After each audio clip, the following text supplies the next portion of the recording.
Thank you for your time. My name is Brandon Robinson. I'm the new community organizer for ending solitary confinement.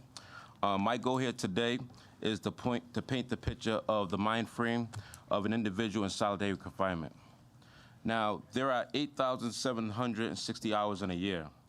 Imagine you were locked inside your bathroom for 8,395 of those hours. What would you do? How would you pass the time? No matter how hard you try to open the door, it won't open. No matter how long you cry, it won't open. No matter how much you pray or wish it was a dream, the door still is locked. What would you do? How would you feel? How would you cope mentally, emotionally, and physically? It would be hard, right?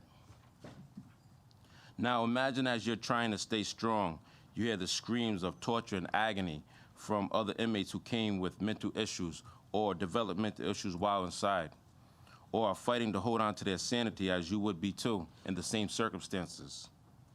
Imagine out of those 8,760 hours in your bathroom, you are allowed only 1 hour each day to step out to your kitchen for a total of 360 hours per year. In this hour out of your bathroom, you were allowed limited, if any, access to educational programming, medical treatment, mental health treatment, or employment opportunities. All you're allowed to do is socialize with other inmates who have mental health issues or who have lost their grip on reality. This is what it's like to be locked up in solitary confinement, and this is what I have experienced myself or witnessed other inmates experience, as I served 1 year in solitary confinement.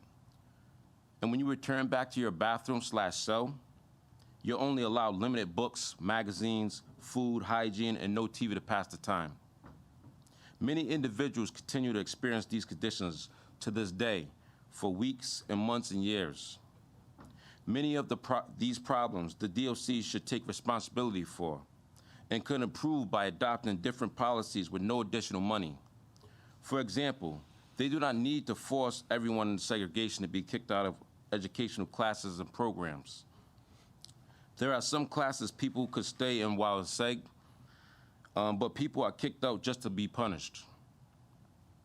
They could allow people to do visits over the phone, and perhaps most importantly, they could stop sending people to solitary confinement for petty infractions.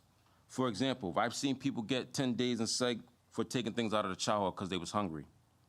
I've seen people get 5 days in seg for not tucking in their shirt.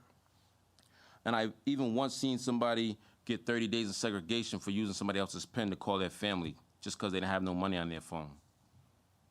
In conclusion, the DOC could save the state money and reduce the inhumane conditions just by teaching the staff to treat people as humans. These types of reforms have been proven to save other states money and reduce violence in their prisons. At the same time, the DOC is accountable to this committee.